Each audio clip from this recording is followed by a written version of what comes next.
Майданова Гүлзина Борисовна. Мен Казталов ауданы Жалпақтал ауылы Кенжебек Мендалиев атындағы жалпы орта білім беретін мектебінен келіп тұрмын.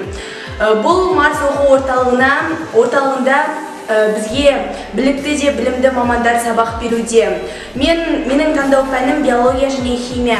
Мен болашақта медицина саласында жұмыс істегім келеді. Және бұл орталыққа келгеніме еш өкінбеймін. Біздің келгенімізге 2 күн болғанымен біз өте көп мәліметтерді алып үлгердік. Және де бұл оқу орталықта бізге 2 мезгіл тамақпен қамтамасыз етіп отыр.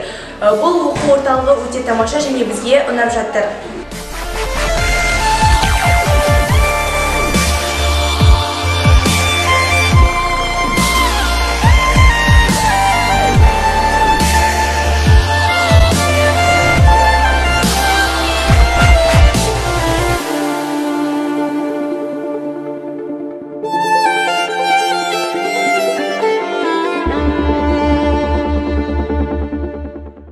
Мен Ахметов Рахан, Тасқала ауданы Сәулет мектеп-лицейінің 11-ші сынып оқушысымын.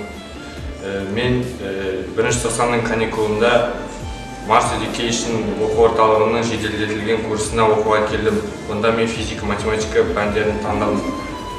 Бұндағы мұғалімдердің сабақ оқытуы өте қатты ұнап жатыр. Мұнда оқитын орындар мен тамақтану сияқты барлық жағдайлар жақсы қамтамасыз етілген. Бұл орталыққа келген себебім мен өзімнің білімімді жетілдіргім келеді және де алда қойған барлық мақсаттарыма жеткім келеді.